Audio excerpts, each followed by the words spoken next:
সকল ঈদের সেরা ঈদ যেদিন আমার নবীর আগমনের ঈদ। জোরে বলেন।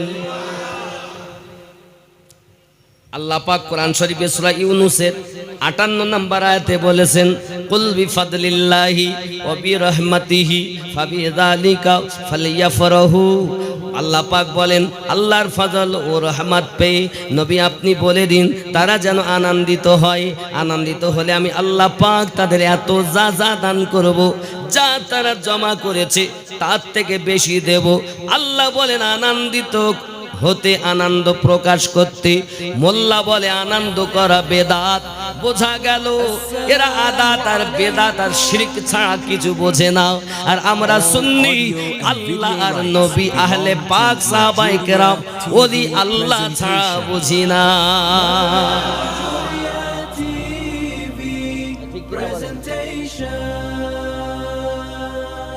আসলেই ওরা মুসলমান কিন্তু ইমানদার নয়। ডিগ্রি দেখলে হবে না, এতটা নবীর মোহাব্বত দেখতে হবে। জোরে বলেন। আসুন আমরা দেখি তাহলে কি আনন্দ করা যাবে? আনন্দ করা কি যাবে? আনন্দ করা যদি যায় তাহলে আনন্দ করতে হবে বাবা। এখন বলছে হুজুর জুলুস করা যাবে না, মিছিল। মেম্বার যখন পাশ করলো, মেম্বার পাশ করার পরে তারা মিছিল করে না? তার বেলায় অসুবিধা নাই, কিন্তু আমার নবীর বেলায় যদি জুলুস করা যায় তাহলে কি হারামের ফতোয়া, বেদাতের ফতোয়া দেয় না? আমার নবী কি দুনিয়ার সব নেতাদের থেকে ছোট নেতা?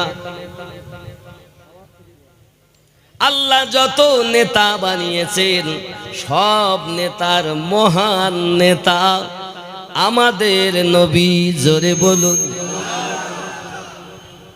আল্লাহ পাক আল্লাহ তাআলা বলেন আনন্দ করার জন্য জিবরাইল তুমি ১ লক্ষ ফেরেশতা নিয়ে যাও, মিকাইল তুমি ১ লক্ষ ফেরেশতা নিয়ে যাও, ইসরাফিল তুমি ১ লক্ষ ফেরেশতা নিয়ে যাও। আর আমার নবী দুনিয়ার জমিনে আগমন করবেন, আনন্দের জন্য তোমরা জুলুস করো, মিছিল করো। আজরাইল বলেন আল্লাহ আমাকে তো আপনি মানুষের রূহ কবজ করার জন্য রেখেছেন, আমি কেমন করে যাব? আল্লাহ বলেন আজকে রূহ বার করা নিষেধ, আজ আর কারোর মৃত্যু হবে না। আজ আজরাইল তোমাকে ১ লক্ষ ফেরেশতা দিলাম, নিয়ে জুলুস করে মিছিল করে যাও। আমি আল্লাহ পাক হুকুম করলেন জিবরাইলকে, ফেরেশতা জিবরাইল ৩খানা পতাকা লাগাবে। ১খানা পতাকা তুমি মাশরিকে লাগাবে, একটা পতাকা তুমি মাগরিবে লাগাবে, আর একটা পতাকা আমার নবীর ঘরের উপরে লাগাবে। আমরা পতাকা লাগালে তুমি শিরকের ফতোয়া দাও, বেদাতের ফতোয়া দাও। ফতোয়া যদি দাও তোমার আল্লাহর উপরে দাও। এই মোল্লার দল জেনে রাখো, আমি আমিনউদ্দিন আপনাদেরকে বোঝাতে চাচ্ছি, আমরা আল্লাহর কোরআন, নবীর হাদিস, শরিয়াত যখন দেখি ৪খানা দলিল দেখি, কোরআন, হাদিস, ইজমা, কিয়াস। কিন্তু কোরআন মাজিদে যদি পাই, হাদিসে যাওয়ার প্রয়োজন নাই। আর হাদিসে আপনার কোরআন মাজিদে যেগুলো আমাদের বুঝতে অসুবিধা, হাদিস দিয়ে স্পষ্ট করে বুঝে নেই বাবা। যখন আমরা এখানে না পাই, ইজমা মানি, কিয়াস মানি। বোঝা গেল পৃথিবীর জমিনে কোরআন, হাদিস, ইজমা, কিয়াস মানে যারা সঠিক পথে আছে তারা। এই আমার কথা বুঝতেছেন?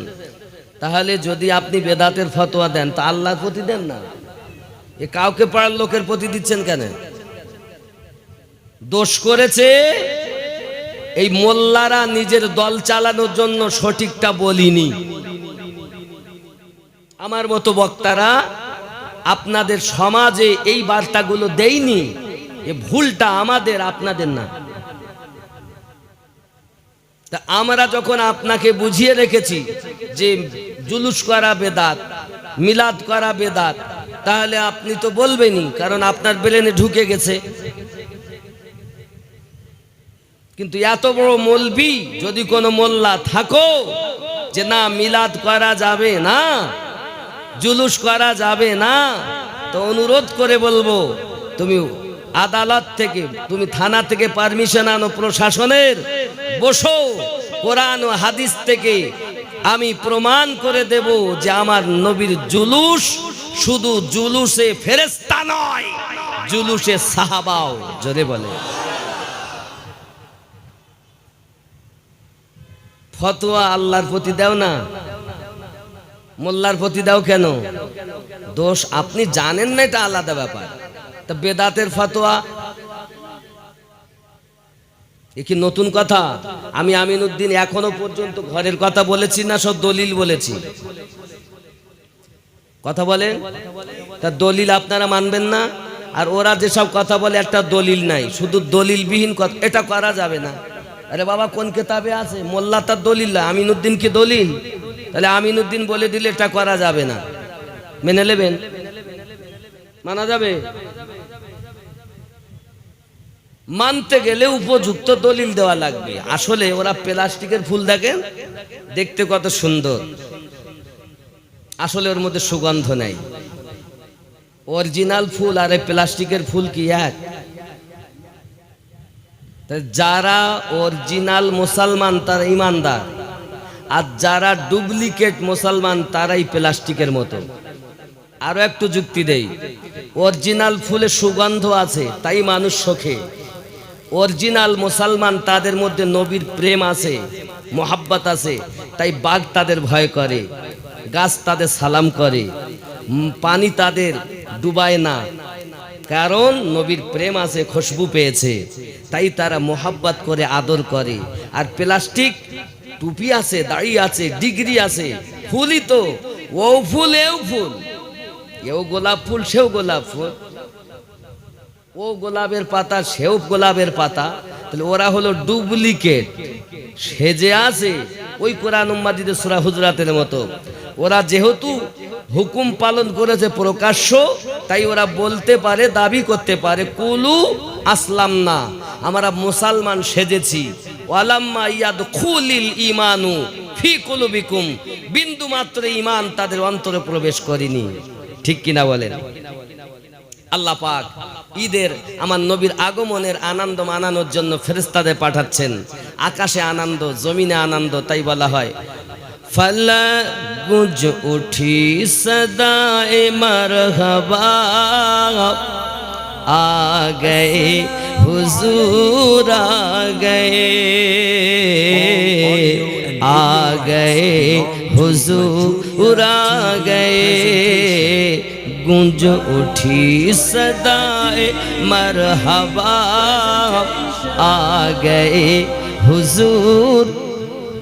একটু মোহাব্বতে আ গয়ে হুজুর, খুব মোহাব্বতে আ গয়ে হুজুর, আ গয়ে জশ্নে ঈদ বারবি মনা, আ গয়ে হুজুর। খুব মোহাব্বতে জশ্নে ঈদ বারবি মনা, আ গয়ে হুজুর। সুবহানাল্লাহ বলেন। थर थराए कांपने लगा, चीख उठी पुजारी क्या हुआ, बूत कह के सिजदे में गिरे, बूत कह के सिजदे में गिरे, आ गए हुजूर, आ गए हुजूर। जश्न ईद बारबी मना, आ गए हुजूर। आरो जोरे आ गए हुजूर। मारी जा चुकी है बेटियों, अब आकर फखर से जियो। सुबहानाल्लाह। মেয়েদের কোনো সম্মান ছিল না, কত মেরে ফেলেছে, কত পুঁতে দিয়েছে। মারি যা চুকি है बेटियों, अब आकर फखर से जियो। कट चुका है पंजाए जफा, आ गए हुजूर आ गए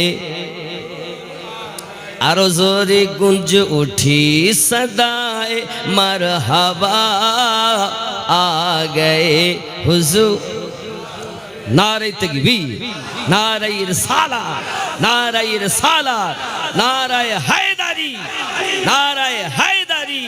सरकार की आमद, सरकार की आमद, दिलदार की आमद, पुरनूर की आमद, यासीन की आमद, तौसीन की आमद, मुजम्मिल की आमद, मुदस्सिर की आमद। जरा ऊंचा बोलो, जरा जोर से बोलो, तकबीर। শুধু আল কোরআনের আলো ঘরে ঘরে জ্বালো।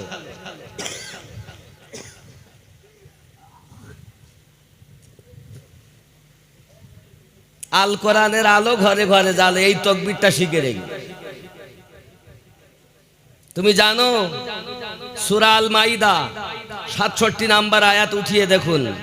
আমার নবী পাক বিদায় হজে ১,২৪,০০০ সাহাবীদের, সাহাবায়ে কেরাম রিদওয়ানুল্লাহি তাআলা আলাইহিম আজমাইনদের মাঝে বলেছিলেন, আমি তোমাদের মাঝে দুটি ভারী জিনিস রেখে যাচ্ছি, এক কোরআনুল মাজিদ আর এক আমার আহলে বায়াত।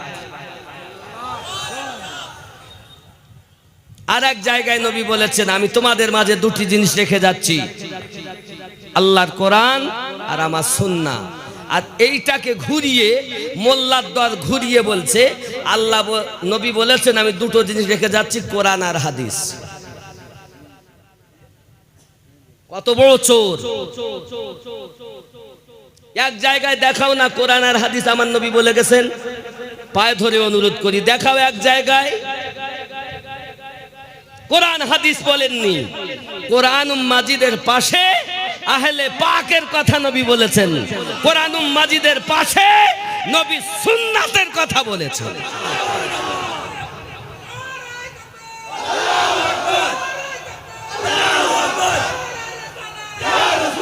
ইয়া রাসূলুল্লাহ, ইয়া রাসূলুল্লাহ, এটাই হটে হক। আমি আমিনউদ্দিন ঘরের কথা বলতে আসিনি বাপ। সূরা আল মাইদা ৬৭ নাম্বার আয়াত তুলে রাখুন। তাহলে নবীর পাককে পেতে গেলে আহলে পাকের দরকার। আর এ মোল্লা এসে বলতেছে শুধু নারায়ে তাকবীর, নারায়ে তাকবীর, আল কোরআনের আলো ঘরে ঘরে জ্বালো। আমার নবী দুটো জিনিসের কথা বললেন, কোরআন আর আহলে বায়াত। কেউ কোরআন ধরেছে, আহলে পাক ছেড়ে দিয়েছে, আবার কেউ আহলে পাক ধরেছে, কোরআন ছেড়ে দিয়েছে। আর এই দুটো সমন্বয়ে যারা ধরে রেখেছে তারাই হলো সঠিক। কারণ নবী অপর জায়গায় জানিয়েছেন এই দুটি জিনিস কখনো দুজন দুজন থেকে আলাদা হবে না। এই কোরআন ও আহলে বায়াত আমাদের বুঝতে হবে। কোরআন যদি বুঝতে হয় তা আহলে বায়াত থেকে নিতে হবে। আমি একই আয়াতের মানে মাওলা আলী থেকে যদি করি, তাও এক জায়গায় বলা হয়েছে আল্লাহর রহমত থেকে নবী বুঝানো হয়েছে, আর আল্লাহর ফজল থেকে মাওলা আলীর কথা বুঝানো হয়েছে। সূরা ইউনূসের ৫৮ নম্বর আয়াত। আমি বলিনি, ইমাম জালালউদ্দিন আসিউতি বলেছেন। এখানেই আছে, আপনার স্বাগতম, আপনি দেখতে পারেন। ৯ খানা তাফসীর আমার এর মধ্যে আছে, আপনাকে আমি দেখাতে পারি। জানা ভালো, মানা না মানা আপনার ব্যক্তিগত ব্যাপার। তবে শিরক আর বেদাত আর ঘাট দিয়ে ঠেলা, এটা বাদ দিতে হবে। কথা বুঝতে পারেননি? কথায় কথায় বেদাতের ফতোয়া। তুমি জানো না আল্লাহ তাহলে কি বেদাত করেছেন? আল্লাহ শিরক করেছেন? আল্লাহর প্রতি ফতোয়া দাও না কেন? আল্লাহ যে ১,০০,০০০ ফেরেশতা জিবরাইলকে দিলেন জুলুস করার জন্য, মিছিল করার জন্য, তা সবাই গাইতেন আহলান সাহলান। তাই আমরা বলি সরকার কি আমদ মারহাবা, দিলদার কি আমদ মারহাবা। ফেরেশতারা যেটা বলেছেন আহলান সাহলান, আর আমরা সেটা উর্দুতে বলি, বাংলায় বলি নবী পাকের আগমন মারহাবা। শুধু তাই না, দুটো জিনিসে বান্দারা আল্লাহর সঙ্গে এক, বাকি কোনো জায়গায় আল্লাহর সঙ্গে বান্দা বান্দি এক নয়। এটাও জেনে নেন। একটি মানুষ যখন দরুদ শরীফ পড়ে তখন আল্লাহ দরুদ পড়েন। কোরআনে আল্লাহ বলেছেন ইন্নাল্লাহা ওয়া মালাইকাতাহু ইউসাল্লুনা আলান নবী, নিশ্চয় আল্লাহ তাআলা ফেরেশতাদেরকে নিয়ে নবীর প্রতি দরুদ পাঠ করেন। ইয়া আইয়ুহাল্লাযীনা আমানু, ঈমানদার বিশ্বাসী সম্প্রদায়, সাল্লু আলাইহি ওয়া সাল্লিমু তাসলিমা, তোমরা দরুদ ও সালাম নবীর প্রতি পাঠ করো। জোরে বলেন। তাহলে আল্লাহ দরুদ পড়ে, আমরাও দরুদ পড়ি। তাহলে আল্লাহ কিন্তু নামাজ পড়েন না, পড়েন? রোজা রাখেন, হজ করেন, যাকাত দেন, ঘুমান, বিয়ে শাদী করেন, আল্লাহ সব থেকে পাক। কিন্তু আল্লাহ নবীর দরুদ পড়েন, কারণ দরুদ ইবাদত নয়, দরুদ হলো মোহাব্বত। আল্লাহ ইবাদত করেন না, আল্লাহ আমার নবীকে মোহাব্বত করেন। আর এ মোল্লার দল উল্টো ব্যাখ্যা করে বুঝিয়ে দিল, ওর যদি সোজা বলে তোরা ডাকবে না, আর ওরা পাতা পুঁজি থাকবে না, তাই আপনাদের শেষ করে দিয়েছে। আমি ভুল বলছি না ঠিক বলছি? এ কোরআন হাদিসের বাইরে এখনো কোনো কথা বললাম? আর ওরা ওয়াজ করে তো কোরআনও নাই হাদিসও নাই, মুখের কথা, শুধু বাপ দাদাদের গল্প করে শেষ করে দেয়। লাস্টে শিরক আর বেদাত ছাড়া কিছু না।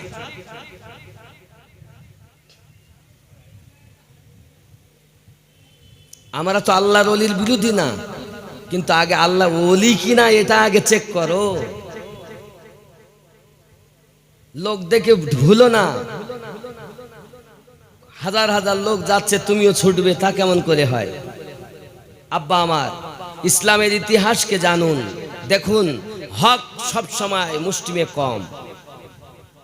আপনি যদি বলেন কারবালা দেখবো, তো দেখেন 22,072 জন। ইসলামের প্রথম যুদ্ধ বদরের যুদ্ধ, দেখেন ওখানে 1000, এখানে 313 জন।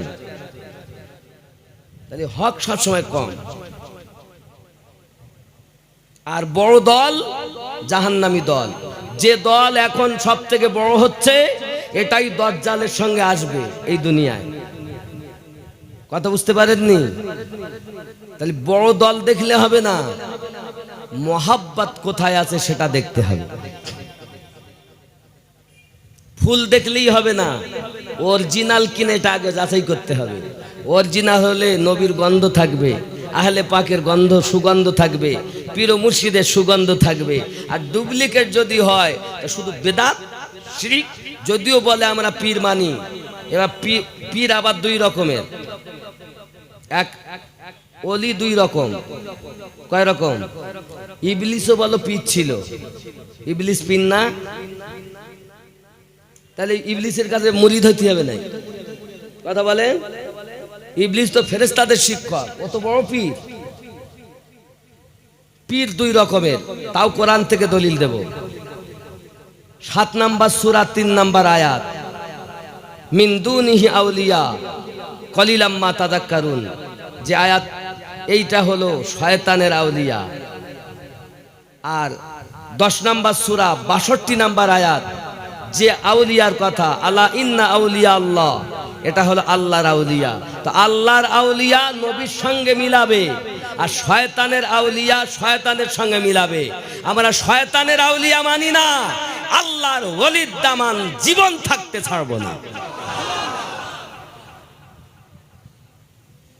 এখন আবার বলছে ওলি আল্লাহ, মুরিদ হব কেন?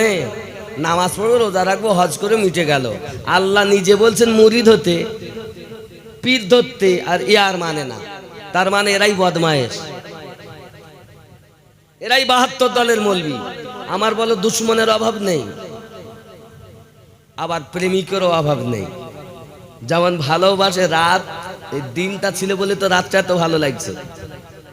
রাত আছে বিদায় দিনটা ভালো লাগবে। তার শত্রুরা বলছে যে নাই মিলাদ, তাই তো মিলাদের কথা বলতে ভালো লাগতেছে।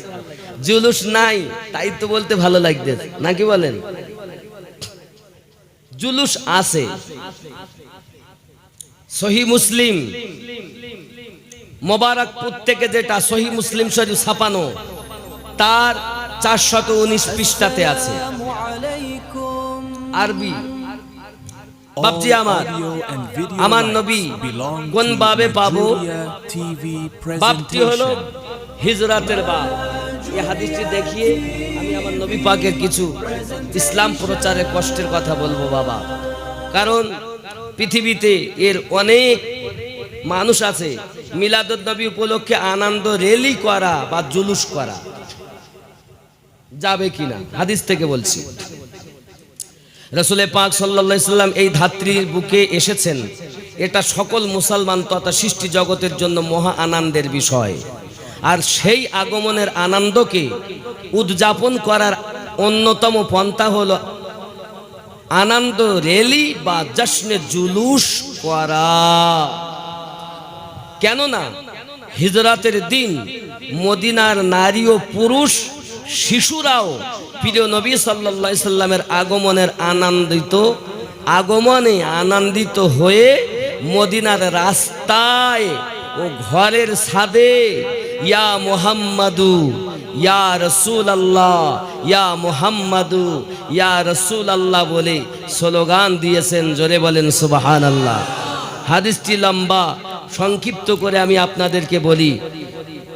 فقال انزلوا على بني نزار اخوالي عبد المطلب اكرمهم بذلك فصعد الرجل والنساء فوق البيوت وتفرق الغلمان والخدام في الطرق ينادون يا محمد يا رسول الله يا رسول الله। এরা বেদাতের ফতোয়া দিচ্ছ আর সহি মুসলিম শরীফ দেখো, সহি হাদিস মানা আপনার ব্যাপার। আপনি বেদাতের ফতোয়া দিচ্ছেন কার কথায়?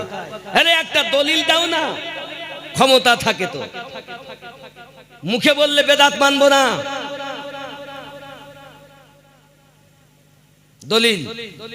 হযরত আবু বকর রাদিয়াল্লাহু তাআলা বলেন, রাত্রে আমরা মদিনায় পৌঁছালাম। রাসূল পাক সাল্লাল্লাহু আলাইহি ওয়াসাল্লাম কার বাড়িতে অবস্থান করবেন এ নিয়ে লোকদের মাঝে বিতর্ক শুরু হলো। তখন তিনি বললেন, আমি আব্দুল মুতাল্লিবের মামার বংশ বনু নাজ্জারে অবতরণ করব। জোরে বলেন আহা। তখন তিনি রাসূল পাক সাল্লাল্লাহু আলাইহি ওয়াসাল্লাম তাদের গোত্রে অবতরণ করত, তাদের প্রতি সম্মান প্রদর্শন করেছেন। অতঃপর পুরুষ লোকেরা পাহাড়ে আরোহণ করে, মহিলারা গৃহের ছাদে এবং যুবক ও কীর্তদাস রাস্তায় এই আওয়াজে স্লোগান বা আহ্বান করতে লাগলেন, ইয়া মুহাম্মাদু ইয়া রাসূলুল্লাহ, ইয়া মুহাম্মাদু ইয়া রাসূলুল্লাহ। সহিহ মুসলিম হাদিস নাম্বার 7214 আর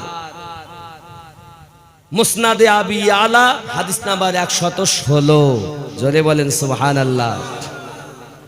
তাহলে হাদিস পেলেন বাবু ফি হিজরাতিন নবী সাল্লাল্লাহু আলাইহি সাল্লাম। হাদিসটি আরো লম্বা, আরো এ বিষয়ে আরো অনেক হাদিস দেওয়া যায়, একটা পেলেই যথেষ্ট। তাহলে জুলুস কি সাহাবীরা করেননি? গেলমান হাদিসই তো সহি আরবিটা পড়ে আপনাদের শোনালাম, হাদিস সহি মুসলিমে আছে। তাহলে জুলুস করা, র্যালি করা, এটা ফেরেশতাদের দ্বারা আল্লাহ করিয়েছেন। আর আমার নবীর আগমনে মদিনার মানুষ সাহাবায়ে কেরাম রিদওয়ানুল্লাহি তাআলা আলাইহিম আজমাইন র্যালি করে ইয়া মুহাম্মাদু ইয়া রাসূলুল্লাহ, ইয়া মুহাম্মাদু ইয়া রাসূলুল্লাহ এরকম করে র্যালি করেছেন। সহি হাদিসে আমরা পেলাম মুসলিম শরীফে। জোরে বলুন সুবহানাল্লাহ। এই জন্য বলে ফলাকে নজারো জমি কে বাহারো সব ঈদে মনাও হুজুর আ গয়ে হ্যাঁ। জোরে বলে ফলাকে নজারো জমি কে বাহারো সব ঈদে মনাও হুজুর আ গয়ে हैं, हुजूर आ गए हैं, हुजूर आ गए हैं, हुजूर आ गए हैं, हुजूर आ गए हैं। जोरे बोलें। ओरे कजकुलाओ अरे बादशाह, अरे कजकुलाओ अरे बादशाह, सर को झुकाओ हुजूर आ गए हैं। फलक के नज़ारों ज़मीं के बहारों सब ईदे मनाओ हुजूर।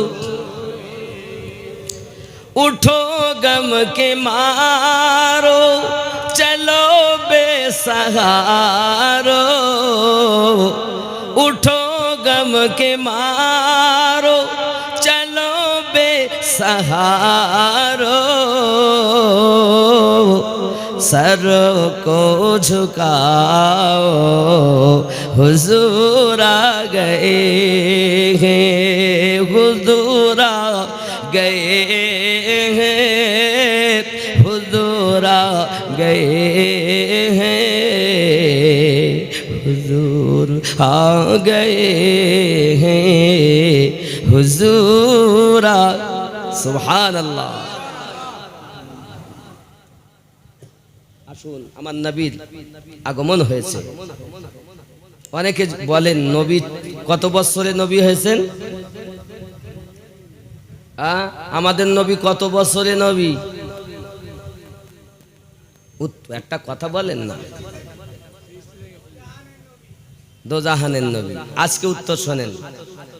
আল্লাহর নবী তখন থেকে নবী আদম আলাইহিস সালাত ও সালামের দুনিয়ায় জন্মের 14,000 বছর আগে আল্লাহর নিকটে নবী ছিলেন।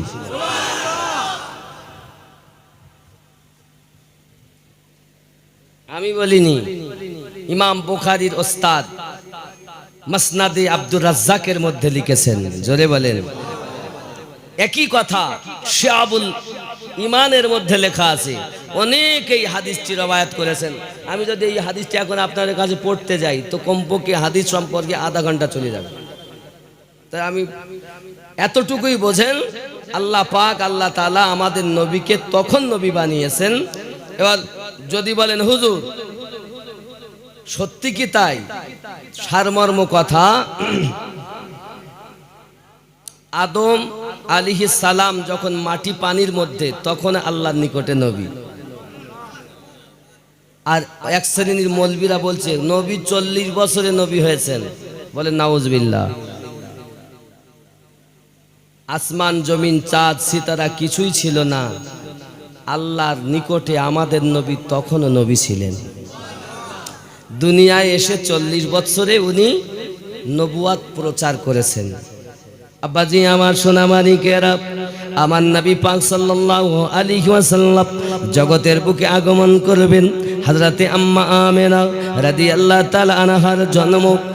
আপনার কিনা দুনিয়ার জমিনে নবী পাকের আগমন করবেন বলে আনন্দ রাজি হচ্ছে। বাবা একটু কাছে আগিয়ে আসেন না, একটু কাছে আসেন, একটু কাছে আসেন। এবার আমি নবীর জীবন তত্ত্ব শুরু করেছি ইনশাআল্লাহ তাআলা। দলিল কম, অনেকক্ষণ দলিল দিলাম, প্রায় 1 ঘন্টার মতো এক দলিল দিয়েছি। এবার একটু জীবনী বলবো নাকি? একটু কাছে আসেন। ইয়া রাসূলুল্লাহ ইয়া রাসূলুল্লাহ, অন্ধকার কবরে যখন দিবে আমারে, রাখিবেন নবীজি দয়ার নজরে, চুমিব আপনার কদম ধরিয়া। ইয়া রাসূলুল্লাহ ইয়া রাসূলুল্লাহ। আসুন আব্বাজি আমার খুব ভালো করে ব্রেনের ভিতরে রাখুন। আমার আপনার নবী সাল্লাল্লাহু আলাইহি ওয়াসাল্লাম যখন দুনিয়ার জমিনে এসে 40 বছর বয়সে আসার তো অনেক নেয়ামত শুনেছেন, তবু একটুখানি বলি। আম্মা জান বলছেন আমার নাভির স্থল থেকে নূর বেরিয়ে গেল। সুবহানাল্লাহ বলেন। অনেক ঘটনা। আমি ওইখানে জন্ম দিতে গেলে আধা ঘন্টা 40 মিনিট ওখানে খেয়ে যাবে। আমি এর জন্য ওখানে বেশি বলছি না। আমাদের জন্ম আর নবীর জন্ম এক নয়। আর এক শ্রেণীর লোক বলছে নবী আমাদের মতো মানুষ, তার জন্ম কেমন করে হয়? আমাদের জন্মতেও ভিন্ন নবী, নাভি থেকে নূর বেরিয়েছে। আম্মাজান বর্ণনা করেন নূরের ঝলক এমন, আমি শাম তথা সিরিয়া হাজার হাজার মাইল দূরে আমি আমেনা দেখতে পেয়েছি। পূর্ণিমার চাঁদের থেকে সুন্দর আমার সম্মুখে একটি বাচ্চার ফুটফুটে আপনার কিনা পূর্ণিমার চাঁদের থেকে সুন্দর শুয়ে আছেন, মাথা সেজদাতে রাখা, আর আওয়াজ আসছে আমেনা মোবারক হো, আমেনা মোবারক হো, আহলান সাহালান, মারহাবা মারহাবা, আল্লাহর হাবিব দুনিয়া আগমন করেছে। আমিনা বলেন আমি দেখতেছি তা আমার সন্তানের আপনি কস্তুরীর গন্ধ আমার ঘরে চতুর্দিকে খুশবু হয়ে গেল। হঠাৎ করে আমি দেখি আমার সম্মুখে যে সন্তানটি আছে তার মাথায় তেল লাগানো, তেল যেন টপকে পড়তেছে। শুধু এমন নয়, মাথার চুলটা আঁচড়ানো। শুধু এমন নয়, আমি আমিনা দেখতেছি আমার বেটার চোখে সুরমা লাগানো। নাভি থেকে গিট পর্যন্ত তার ঢাকা, নাভিটা কাটা। এ বাবা, তোমার আমার নাড়ি দিয়ে, তোমার আমার নাড়ি মায়ের নাড়ির সঙ্গে জয়েন্ট থাকে। মায়ের খাওয়া তোমার খাওয়া হয়, মায়ের পেশাব তোমার পেশাব হয়, মায়ের পায়খানা তোমার পায়খানা হয়। কিন্তু আমার আপনার নবী দুনিয়ায় এসেছেন তো কি দো জাহানের বাদশাহ হয়ে, কে এলো রে দুনিয়ায় বলো গো শুনতে চাই। জন্ম নিয়ে কচি শিশু কে এমন সেজদাতে রয় বলো গো শুনতে চাই। 10 মাস ধরে নাভি কেটে কে মায়ের গর্ভেতে রয়, কি বাতাহার পাক নামটি, কি বাতাহার পরিচয়। 10 মাস ধরে নাভি কেটে কোন বা শিশু বেঁচে রয়, কি বাতাহার পাক নামটি, কি বাতাহার পরিচয়। 10 মাস ধরে অনাহারে কে মায়ের গর্ভেতে রয় বলো গো শুনতে চাই। দো জাহানের বাদশাহ হয়ে কে এলো দুনিয়ায় বলো গো শুনতে চাই। আম্মাজান আমেনা রাদিয়াল্লাহু তাআলা না বলেন আমি শুধু এতটুকু দেখিনি, আমার সন্তানটাও মাটিকে এমন করে কবজা করে ধরে আছে। আমার নবী বোঝাতে চাচ্ছেন উম্মত, দোজাহান আল্লাহ পাক আমাকে তামাম জমিনের বাচ্চা হাত মুঠোর মধ্যে দিয়েছে। আম্মা আমেনা বলেন শুধু এতটুকুই নয়, আমি আমেনা একটা আওয়াজ শুনতে পাই, আল্লাহুম্মা গফিরলি ইয়া উম্মতি, আল্লাহ আপনি ক্ষমা করে দেন আমার উম্মত দিগকে। আমি বুঝাতে চাই রে বন্ধু, আমার নবী যদি মূর্খ নবী হয়, আমার নবী যদি আপনার লেখাপড়া জানা নবী না হয়, আমার নবীর কোনো যদি জ্ঞান না থাকে, তাহলে আমার নবী কেমন করে দুনিয়ায় আগমন করি আমাদের জন্য কান্না করতেছেন। আল্লাহুম্মা গফিরলি ইয়া হাবলি উম্মতি, আল্লাহ আমার উম্মতকে আপনি মাফ করে দিন, আল্লাহ আপনি আমার উম্মতকে মাফ করে দিন।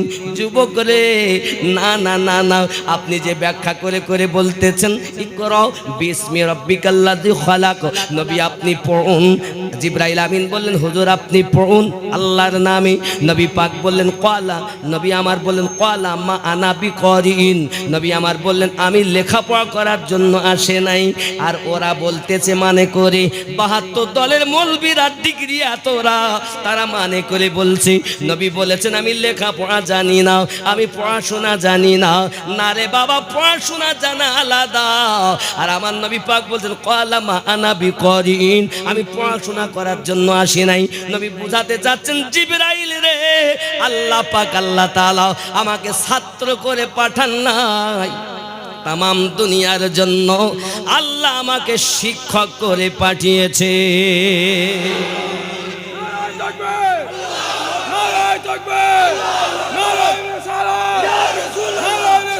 ইয়া রাসূলুল্লাহ, ইয়া আলী, ইয়া আলী, ইয়া আলী, ইয়া গৌস, ইয়া গৌস, ইয়া খাজা, ইয়া খাজা।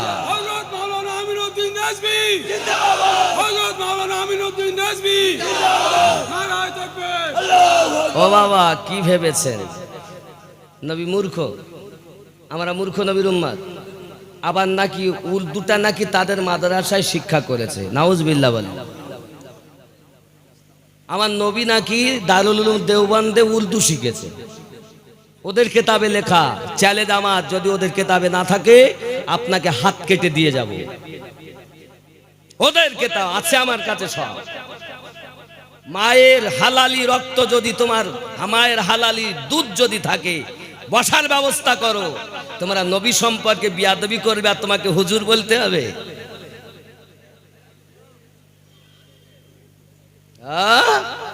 কি ভেবেছ তুমি? ইসলাম তোমার বাপের দেওয়া ধর্ম? ইসলাম আল্লাহর দেওয়া ধর্ম। আর আমার নবী কত কষ্ট করে প্রচার করেছেন, এটাই আপনাদের কাছে আজ বলি। আব্বাজি আমার সোনা মানিকেরা, আল্লাহর হাবিব সাল্লাল্লাহু আলাইহি ওয়াসাল্লাম এখন মুঠোটা আপনার মেরে এমন করে ধরে রেখেছেন, মানে কবজা তামাম দুনিয়ার সমস্ত ক্ষমতা আল্লাহ নবী পাকের হাতের ভিতরেই দিয়েছেন। আর আপনার মাথাটা সেজদাতে রেখেছেন। নবী মাথা সেজদাতে রাখলেন কেন?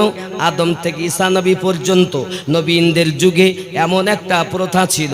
মনে করুন না কেন কলকাতার মানুষ, মহিষপুকুরের মানুষ, হাসনাবাদের মানুষ, বসিরহাটের মানুষ, এমনকি আপনার মুর্শিদাবাদের মানুষ, সব কাউকে পায়ে আসবে, তারপরে আল্লাহর ইবাদত হবে। কারো বা শনিবার ছিল, কারো বা রবিবার ছিল, দিন ভাগ ছিল, অন্য জায়গায় ইবাদত হবে না। তাহলে বলেন শুক্র মানে শনিবারের দিন সেই কলকাতা থেকে কেনে এসে ইবাদত করা, তারপরে মুর্শিদাবাদ থেকে কাউকে পাড়া এসে ইবাদত করা, এটা উপমা দিচ্ছি। কাউকে পাড়া, কাউকে পাড়ার কথা উল্লেখ নাই, এটা বোঝানোর জন্য বলছি। মানে একটি জায়গা নির্ধারিত ছিল, সেই জায়গায় ছাড়া অন্য জায়গায় ইবাদত হবে না। মুসলমান হলেই তোমাদেরকে সব ওইখানে এসে ইবাদত করতে হবে। Audio and video rights belong to Majuria TV. এত দূরের মানুষ আসা তো সম্ভব না, কিন্তু আমার নবী তো অন্য নবীদের মতো নন, ইনি তো রাহমাতুল লিল নবী। আমার বুঝাতে চাইলেন, ওগো আমার উম্মাতান, চিন্তা তোমরা করো না, আল্লাহ পাক আমাকে দুনিয়ার বুকে পাঠিয়েছেন, আর আমার সেজদা দেওয়ার বরকতে তামাম দুনিয়াকে আল্লাহ মসজিদ বানিয়ে দিয়েছে। জায়গা পাক হলে এইখানে নামাজ হবে। শুধু কি মসজিদে নামাজ হয়? এখানে নামাজ পড়া যাবে না? এটাও মসজিদ। ওসিলা কার? নবী পাকের। কে দিয়েছেন? আল্লাহ। নবী সেজদা দিয়ে প্রমাণ করেছেন কুল কায়নাত তামাম দুনিয়া জায়গাটা শুধু পাক হলি সেখানে আল্লাহর ইবাদত হবে।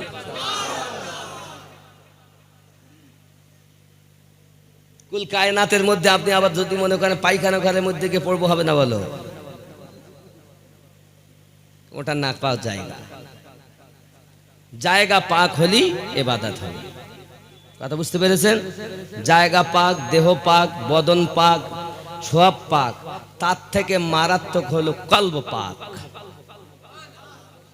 যার কলব পাক নাই, ওপরটা বড় সুন্দর, ভিতরটা কালো। এজন্য একজন বলছে নামাজ হইল না রে তোর, নামাজের লইলি না খবর।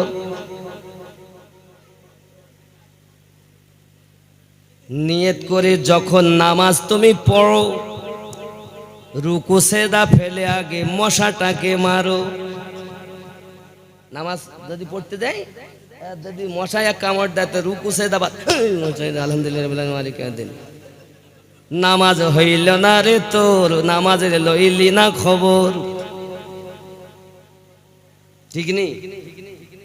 আগে নামাজের খবর লাও, কাবেল মুর্শিদ ধরে ইবাদত, তারপরে মজা পাবে। জোরে বলেন সুবহানাল্লাহ। আব্বাজি, আমি আপনাদের বোঝাতে চাচ্ছি, নবী দোজাহা সাল্লাল্লাহু আলাইহি ওয়াসাল্লাম জগতের বুকে আগমন করলেন। বড় আনন্দ, আনন্দ আর আনন্দ। দিন যায় রাত আসে। এখন এরা বলতে চাচ্ছে শরিয়াতের মৌলবি মারেফাত কি করব। আমার নবী মারেফাত করেছেন 40 বছর 6 মাস 5 দিন, আর আমার নবী শরিয়াত করেছেন 23 বছর। 23 বছরটা তুমি মানলে আর মারেফাতের জীবনটা তুমি মানো না, তুমি কেমন মুসলমান? শরিয়াত ও মারেফাত, তরিকাত ও হাকিকাত, 4 বস্তু মিলে হয় ইবাদত। তোমার মধ্যে তো তা নাই। তোমার মধ্যে আছে শুধু হিংসা, তোমার মধ্যে আছে শুধু বেদাত, বেদাত শিরক আর বেদাত, আর 4 বস্তু মিলে হবে ইবাদত। তুমি বেদাতে স্পেশালিস্ট, আও আল্লাহর ওলিদের কাছে এসো, দেখো 4 বস্তু দিয়ে হয় ইবাদত। আব্বাজি আমার সোনা মানিকেরা, আমার আপনার নবী সাল্লাল্লাহু আলাইহি ওয়াসাল্লাম মক্কা নগরী প্রথম যেদিন বললেন, কালেমা প্রচার করলেন, তাহলে বোঝা গেল জন্ম তো এক নয়। তাহলে একটুখানি এখানে বিচার করবো, আমি নবীর কষ্টের কথা বলবো। জন্ম একরকম নয়। আচ্ছা, আমরা দুনিয়ায় এসেছি আব্বা এবং মায়ের শুক্রাণু আর ডিম্বাণু থেকে, আর আমাদের নবী কিভাবে আম্মা জানের গর্ভে গেছে? আব্দুল্লাহ রাদিয়াল্লাহু তাআলা পেশানিতে নূর মোবারক চমকায়, আম্মা জান চুমা দেন, সঙ্গে সঙ্গে ভিতরে নবীর নূর চলে যায়। আপনি আমি এসেছি শুক্রাণু আর ডিম্বাণু মা বাপের দ্বারায়, আর আমাদের নবী ওই নূর, যে নূরটা আসমানে ছিল ময়ূর আকারে, যে ময়ূরের দেখবেন গলাতে একটা মালা, এই মালাটা হলো হযরতে ফাতেমাতু জোহরা। মাথায় ছিল একটা টোপ, সেটা ছিল মাওলা আলী। কানে ছিল 2টো দুল, একটা হাসানে পাক আর একটা হোসাইনে পাক। হে বাবাজি, এই জন্য 5 পঞ্জাতন। আমার নবী দেখতে তো লাগে এক, নবী পেতে গেলে আহলে পাকের দরকার। যুবক, অনেক কথা বলতে গেলেই বেরিয়ে যায়, কোনটা বলবো কোনটা থবো বুঝতে পারি না। যুবক, আগিয়ে চলেন না দেখি। এখন আপনার আমার নবী পাক সাল্লাল্লাহু আলাইহি ওয়াসাল্লাম দুনিয়ার জমিনে আগমন করে বড় আনন্দ রাজি বাবা, সব দিকে আনন্দ। তবে পৃথিবীর জমিনে দেখেন জন্মতে এক নয়। আমাদের শুক্রাণু ডিম্বাণু বাপ মায়ের, তারপরে সন্তান, আর পেটে যাওয়া তাও আপনার কিনা দেখা গেল আলাদা ব্যাপার, নাড়ি দিয়ে নাড়ি লাগানো আছে। তারপর জন্ম নিলাম মায়ের গুপ্ত স্থান দিয়ে, এখন আবার সিজার করে বার করে। আমার আল্লাহ পাক বলেন কিছু হবে না, আমি আল্লাহ আমি আমেনার নাভি দিয়ে নূর বার করব। কারণ নবী মানুষ তো শরিয়াতে নবীর 3টে রূপ। নবীকে আমরা মানুষ মানি, নবীকে আমরা নূর মানি, আর হাকিকাতে যে নবী কি ছিলেন আমার আল্লাহ ছাড়া দুনিয়ার কেউ জানে না।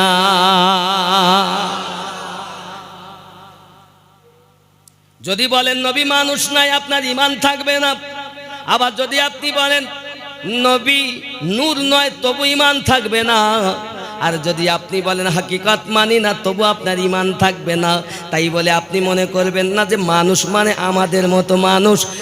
আমরা হলো আমবাসার, আর নবী হলেন খাইরুল বাশার। এমন বাশার নবীর তুলনা 18,000 মখলুকাতে মেলে না।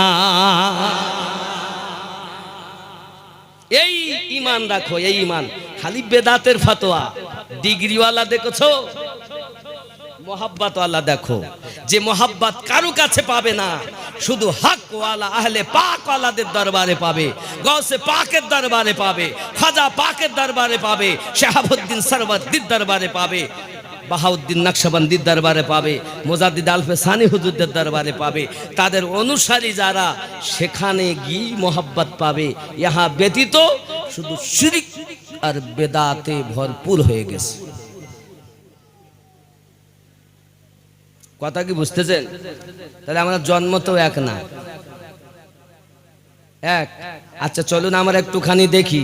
আচ্ছা আমাদের পেশাব, আমরা যে জায়গায় পেশাব করি, যদি ধরে মনে করেন আমিনুদ্দিন পেশাব করে, হুজুর বাকিবিল্লাহ সাহেবকে বলে হুজুর ওই জায়গায় পেশাবখানা জান দিন,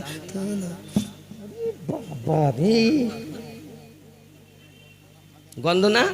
আমাদের পেশাব দুর্গন্ধ না সুগন্ধ? আর আমার নবী পাকের পেশাব পায়খানা মোবারক কেমন? আমাদের হলো পেশাব আর আমার নবী পাকের হলো পেশাব মোবারক। আমাদের হলো পাখানা আর আমার নবীর হলো পাখানা মোবারক।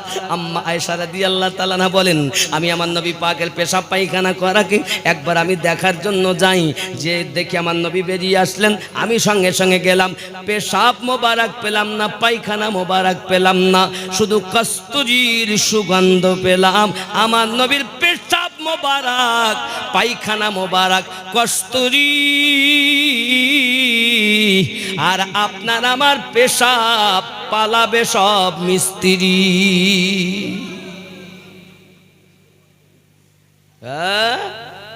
পেশাবেও এক নয়, পায়খানাতেও এক নয়। তাহলে আমারও হাত আছে, নবীর হাত আছে, আছে না? আমাদের হাত সারাদিন ধরে তুললেও কিছু হয় না, আর নবী পাক হাত তুলেছেন না ডুবান্ত সূর্য তুলে দিয়েছেন। তাহলে হাতের সময় এক হলো না, তাহলে আঙুল হাতে তো আঙুল আছে, আঙুল তাহলে এক হবে? আঙুলটা দেখি, আমাদের আঙুল নবীরও আঙুল মোবারক। বাবা আমার নবী পাকের উংলি মোবারকা উঠলে চন্দ্র দ্বিখণ্ডিত হয়ে যায়। আপনি একবার একটা তারা আলাদা করে দেখান, কিছু হবে না।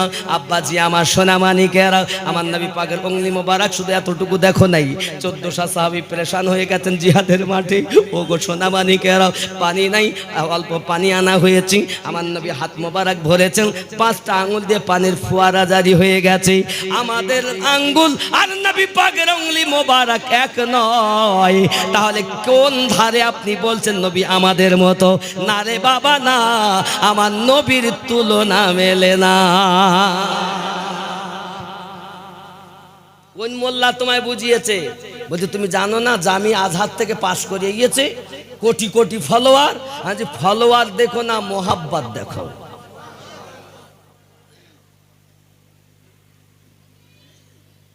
কথা কি বুঝতেছেন? রাগ করেন? আচ্ছা যাক, পোটা পোটা পোটা সম্পর্কে বলবো, আমার নবীর পোটা মোবারক।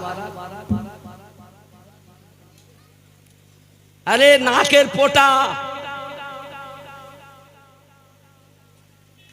আমার সোনামানিকেরা, আপনি আমার নবীকে নিজের মতো বলছেন কেন বাবা? হাত ধরে বলি না না না না না, যে নবীর জন্য, যে নবীর উপরে আল্লাহ স্বয়ং দরুদ পড়তেছেন, ওই নবী পাকের পোটা মোবারক সম্পর্কে আম্মা জান আয়েশা রাদিয়াল্লাহু তাআলা বর্ণনা করেন, আমি নবী পাক সাল্লাল্লাহু আলাইহি সাল্লামের কাছে দেখেছি আমার নবী পাকের একবার ঠান্ডা লেগে যায়। আমার নবী পাকের দরবারে এমন সময় দেখা গেছে সাহাবায়ে কেরামেরা এসেছেন ঠান্ডা লাগা অবস্থাতে। এমন সময়তে আমার নবী পাক সাল্লাল্লাহু আলাইহি সাল্লামের নাক থেকে যে পোটা মোবারক এসেছে, ওই পোটা মোবারক তারা হাতে করে নিয়ে চেহারায় মলেছে, চেহারা পূর্ণিমা চাঁদের থেকে ঝলমলে হয়ে গেছে। কোন দিক থেকে তুমি নবীর মতো? তুমি যে বলছো নবী আমাদের মতো, তো একটা দিক দেখাও, তাহলে তো মেনে নেব। শুধু বেদাত আর বেদাত। আর আমরা মাজারে গেলেই বলে ওরা সব শিরক করে, মাজারে সেজদা করে। মাজারে সেজদা নয়, মাজারে পূজা নয়, মাজার হলো জিয়ারত করার জায়গা। মাজার জিয়ারত করার জায়গা। আর ও বদমাইশের দল আল্লাহর ওলির বিরুদ্ধে বলে বলতে ওরা সেজদা করে, সেজদাই বোঝে না ওরা। ওদের যদি জানতো তাহলে কথা বলতো না। চলুন বাবা, অন্যদিকে নয়, আপনার আমার নবী সাল্লাল্লাহু আলাইহি সাল্লামের উংলি মোবারকার পাওয়ার আলাদা, পেশাব মোবারকার পাওয়ার আলাদা, আমার নবী পাকের খুন মোবারকের পাওয়ার আলাদা, আমার নবী পাকের কদম মোবারক, কদম কদম দেখি একটু হেঁটে গেছেন, পাহাড়ে উঠে গেছেন, উহুদের উপরে পাহাড় থরথর করে কাঁপতেছে। আমার নবী পাক বলছেন, পাগল তুমি কাঁপো কেন? তোমার উপরে একজন সিদ্দিক, একজন নবী, দুইজন শহীদ উত্থাপন করেছে। পাথর চুপ হয়ে গেল। তাহলে এত বছর আগে এখনো শহীদ হননি, নবী পাক বলতেন শহীদ হবেন। তার মানে দুইজন, মোট আছে চারজন। একজন আমাদের নবী, 2 নাম্বার আবু বকর সিদ্দিক রাদিয়াল্লাহু তাআলা আনহু, 3 নাম্বার হযরত ওমর রাদিয়াল্লাহু তাআলা আনহু, 4 নাম্বার উসমান গনি রাদিয়াল্লাহু তাআলা আনহু। নবী বললেন দুইজন শহীদ, একজন সিদ্দিক আর একজন নবী তোমার উপরে আছে। জোরে বলুন না সুবহানাল্লাহ। আমার নবী পাকের কদম হিলালে, কদম দিয়ে একটু আঘাত করলে পাথরের হিলা বন্ধ হয়ে যায়। ওরে বন্ধু, তুমি যদি আমার নবীর তুলনা দিতে চাও যে আমিও নবীর মুখের মতো, তাহলে একটা দিকটা দেখাও দেখি। এইভাবে আমি যদি আমার নবীর প্রশংসা করতে থাকি তা শেষ হবে না। কারণ আল্লাহ নিজেই বলছেন ওয়ারাফা'না লাকা যিকরাক, আমি আপনার জিকিরকে, শানকে বেশি বেশি করে দিয়েছি। আর আমরা যখন একটু বলি তাহা আল্লাহ বলেছেন, ইয়াসিন আল্লাহ বলেছেন, মুজাম্মিল আল্লাহ বলেছেন, মুদাসসির আল্লাহ বলেছেন। জোরে কোন সুবহানাল্লাহ।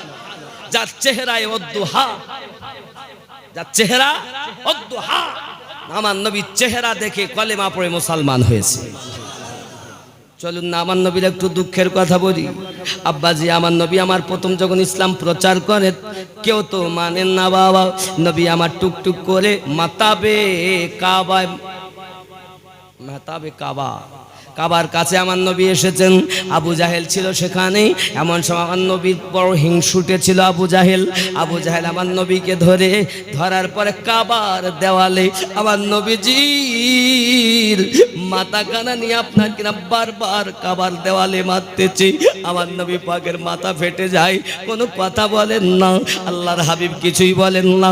আহা, যে নবীর তুলনা জগতে মেলে না, ওই নবীকে কত আঘাত করেছি। আমার নবীর মোজেজা শুনে তো লাফালাফি করতেছেন। এ বাবা, মোজেজা শুনে লাফালাফির কাজ নয়, এখানে হলো আমার নবী পাকের প্রেমের দরকার।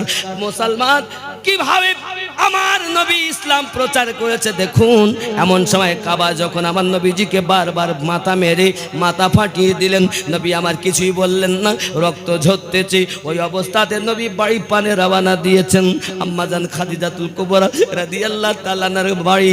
আমার একটা কাপড় নাই যেখানে বাঁধা যাবে।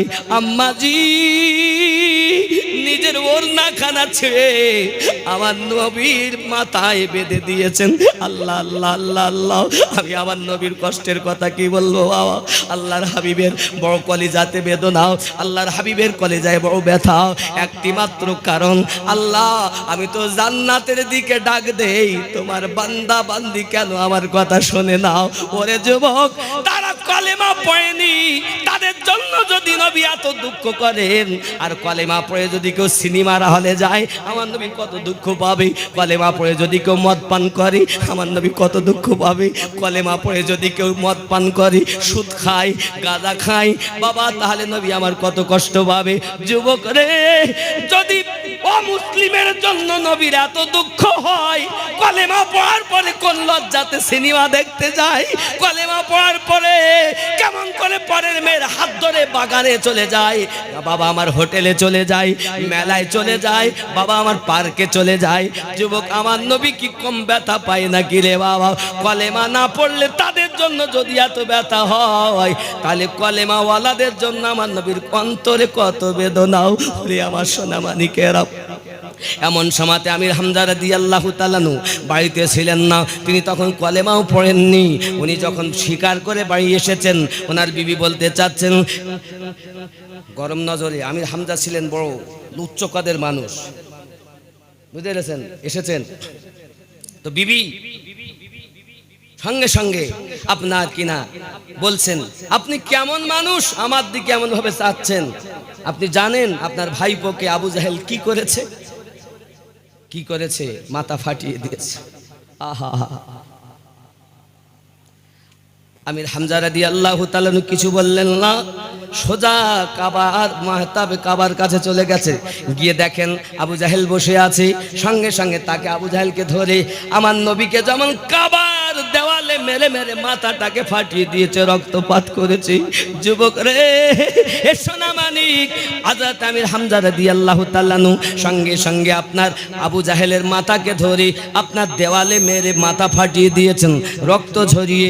আবার হযরত আমির হামজা রাদিয়াল্লাহু তাআলা টুকটুক করে চলে গেছেন। নবী আমার মাথাটা নিচু করে চুপ করে বাড়ির মধ্যে বসে আছেন। যুবক, আমার নবী পাকের ঘর মোবারকায় যখন নবী থাকেন, দরজার সম্মুখে পচা উটের ভুঁড়ি নাড়ি ভুঁড়ি ফেলে দেওয়া হতো। তারা ঘর থেকে যখন বার হবে, তারা যেন এই পচা দুর্গন্ধতে কষ্ট পায়। আমার নবী পাক সরিয়ে দিতেন আর বলতেন, আল্লাহ আমার উম্মাদকে তুমি হেদায়াত দান করো। যুবক রে, আমার নবীর কথা কি মনে পড়ে না? আম্মা জান খাদিজাতুল কুবরা রাদিয়াল্লাহু তাআলার ঘরে মাসকে মাস কোনো চুলো জ্বলতো না। কখনো বর্ণনায় 2 মাসের কথা আছে, কখনো 3 মাসের কথা আছে। যদিও কখনো খাদ্যগুলো এক জায়গায় করে নিয়ে রান্না করতেন। বাবা, দুশমনের দল বকরির আপনার বকরির নাদিগুলো যাইয়া ওই পাত্রে দিয়ে দিতেন। আমার নবী হাত তুলে শুধু বলতেন, আল্লাহ আমি জান্নাতের পথে ডাক দেই, কিন্তু তোমার বান্দা বান্দি আমায় বোঝে নাও, আল্লাহ তাদের হেদায়াত দান করে দাও। জোরে বলুন না সুবহানাল্লাহ। এরে আমার সোনা মানিকেরাও, এখন আমির হামজা রাদিয়াল্লাহু তাআলা যখন বাড়ির মধ্যে গেছেন, নবী আমার বসে আছেন, মাথায় পটি বাঁধা, ওড়না ছিঁড়ে পটি বাঁধা। এমন সময়তেই আমার নবী পাককে গিয়ে বলছেন, আয়া মুহাম্মদ ও গো মুস্তাফা, আমি তোমার চাচা আবু জাহেলকে মেরে এসেছি। তোমার যেমন রক্ত ঝরিয়েছে, আমি তেমন তারও রক্ত ঝরিয়ে এসেছি। এখন কি তুমি আনন্দিত হবে না? নবী আমার বলেন, চাচা গো, এই কথায় আমি আনন্দিত হতে পারি না। আনন্দিত হতাম যদি আপনারও মুখে আমি দেখতে পেতাম লা ইলাহা ইল্লাল্লাহু মুহাম্মাদুর রাসূলুল্লাহ সাল্লাল্লাহু আলাইহি ওয়াসাল্লাম। হে আমার সোনা মানিকেরা, হযরত আমির হামজা রাদিয়াল্লাহু তাআলা এই কথা যখন শুনেছেন, আমার নবী পাকের কাছে সঙ্গে সঙ্গে কলেমা পড়ে মুসলমান হয়ে গেছেন। চিৎকার মেরে বলুন, ইয়া রাসূলুল্লাহ। ওরে আল্লাহর নবী ছাড়া খোদা পাবি না রে দিওয়ানা, আল্লাহর নবী ছাড়া খোদা পাবি না। আগে যাও আল্লাহ নবীর দারে, গোলাম হও নত শিরে, আল্লাহর নবী দিবেন খোদার ঠিকানা রে দিওয়ানা। আল্লাহর নবী ছাড়া খোদা পাবি না। আল্লাহুম্মা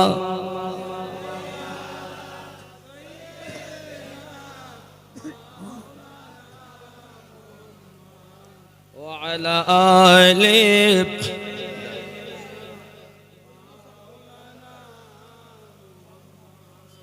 সাল্লাল্লাহু আলাইহি ওয়াসাল্লাম।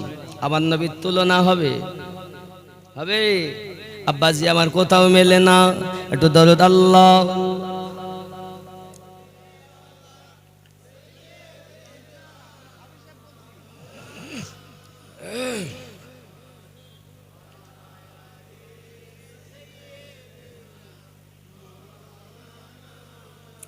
সাল্লাল্লাহু আলাইহি ওয়াসাল্লাম।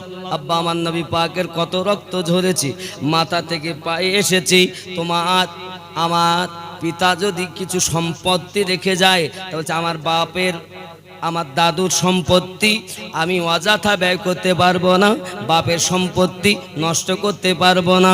আরে বাবা, বাপের সম্পত্তি যদি তুমি নষ্ট না করতে চাও, আমার নবী পাক যে সম্পদ রেখে গেল, কিভাবে তুমি নষ্ট করে দিয়েছো? আমার নবী যে সম্পদ রেখে গেলেন, কিভাবে তুমি নষ্ট করে দিয়েছো?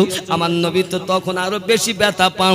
যখন মানুষ নামাজ ছেড়ে দেয়, আমার নবী তো আরো ব্যথা পেয়ে যান। তুমি জাশনের জুলুস করতেছো, সাথে সাথে সাথে যদি তুমি পাঞ্জেখানা নামাজি হতে পারো, খোদার কসম কিয়ামতের দিন আমাদের জন্যই জান্নাত।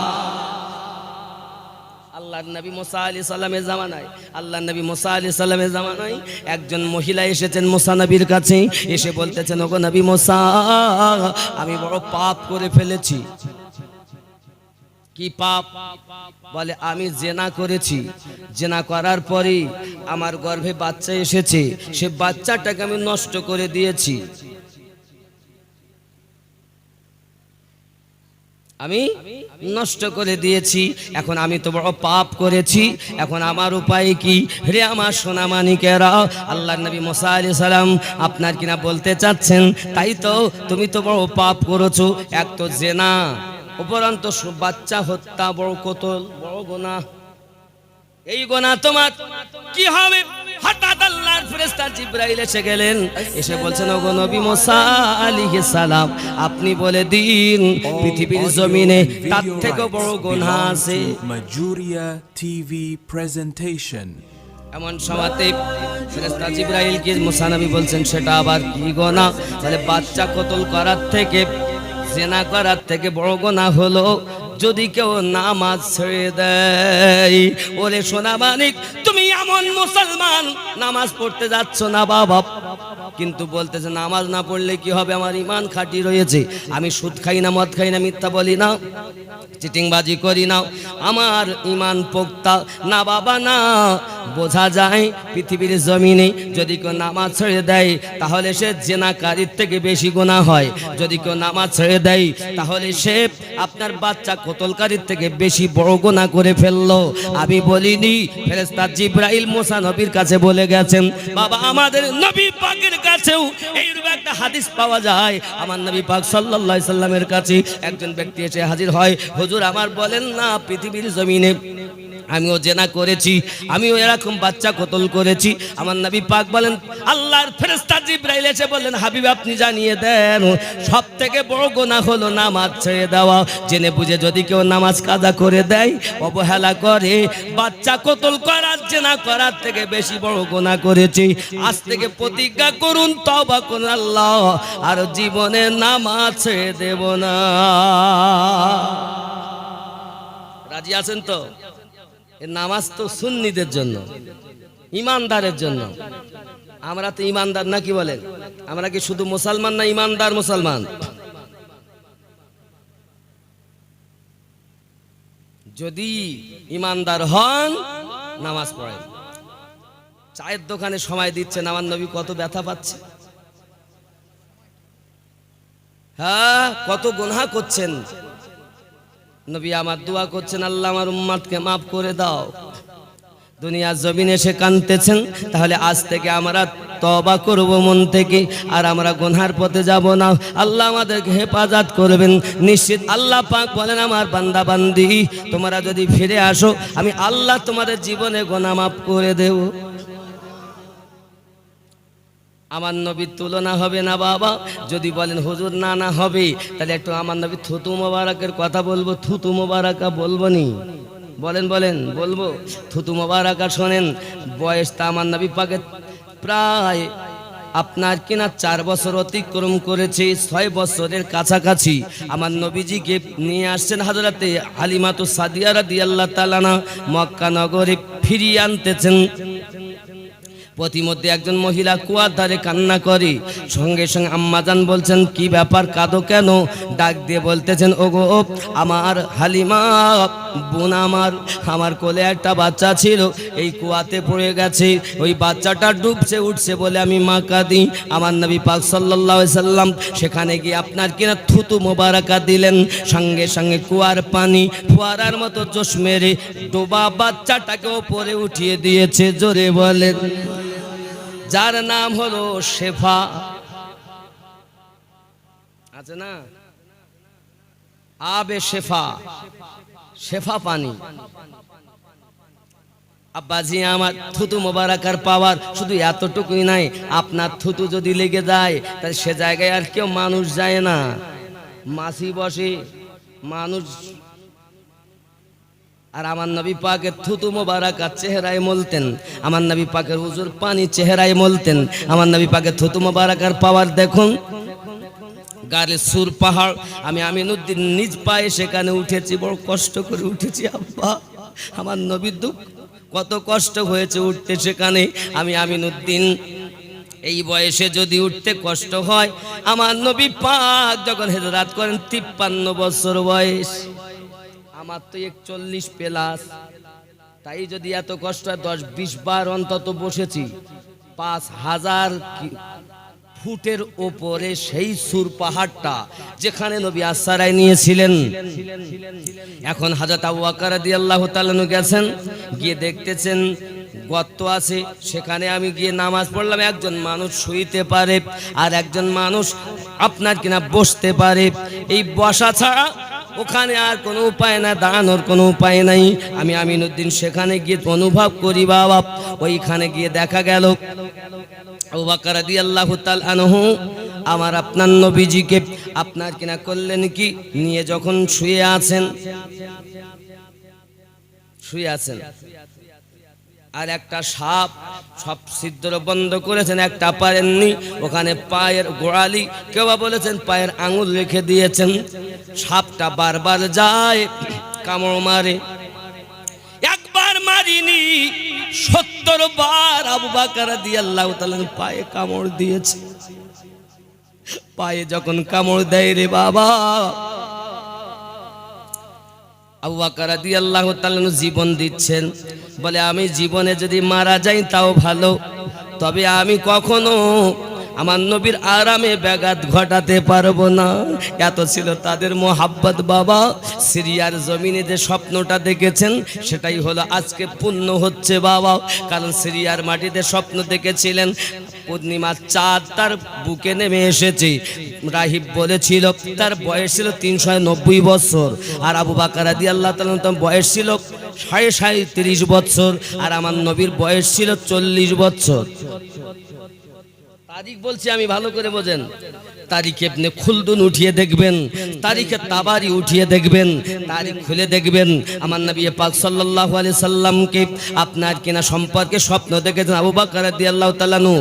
তারিখে তিবরি ইবনে খুলদুন খুলে দেখবেন।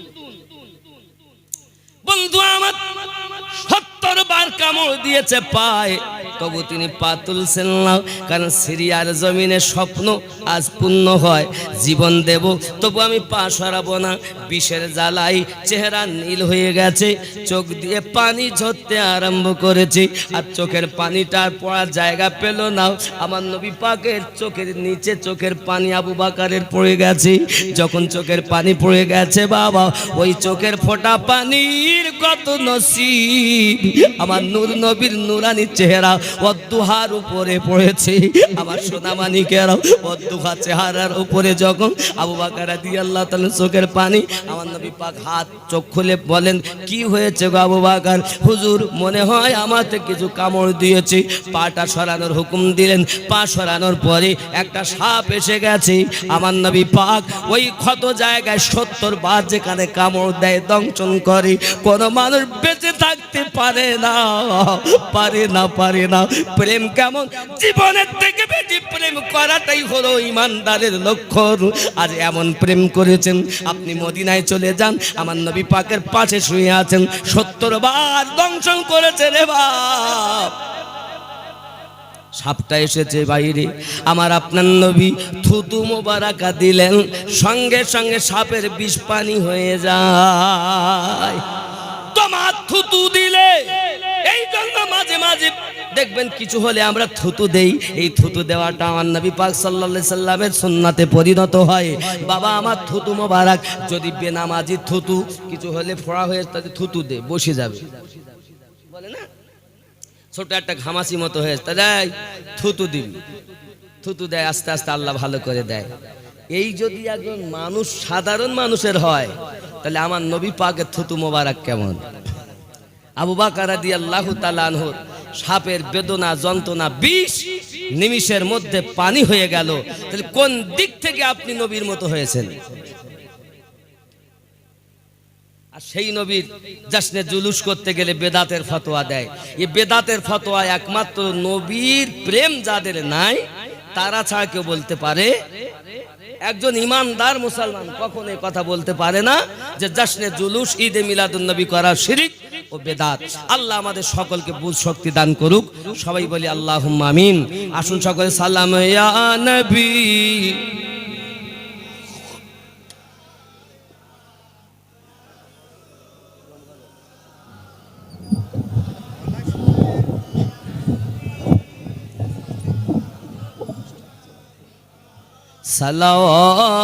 সালাওয়াতুল্লাহ বারোই রবিউল আওয়ালে আসিলেন আমি নারকোলে দরবারে দুই হাত তুলে কাঁদিলেন উম্মতি বলে নবী ইয়া রাসূল সালাম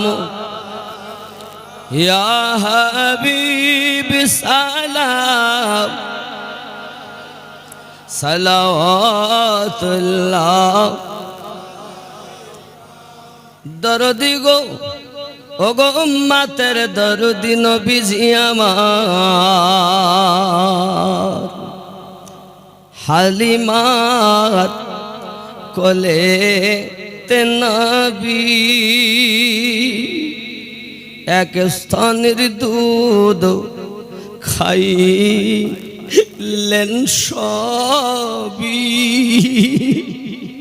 অপরটি রাখিলেন বাকি দুধ ভাইকে না দিলেন ফাঁকি ইয়া নবী আয়া রাসূল সালাম ইয়া হাবিব সালাম সালাওয়াতুল্লাহ ইয়া রাসূলুল্লাহ ইয়া হাবিবাল্লাহ তুমি যে নূরে তে পয়দা সেই নূরে তামাম জাহান পয়দা তুমি যে কাবার কাবা আশিকদের গলার মালা ইয়া নবী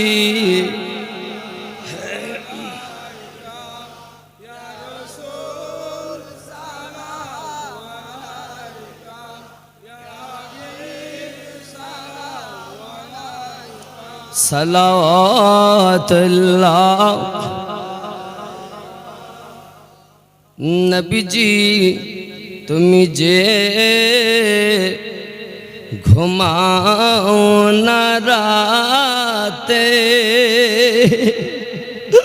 ওগো দেখা দাও আশিকদের সাথে ডেকে নাও নবী তোমার রওজাতে দরুদ সালাম দিতে ইয়া নবী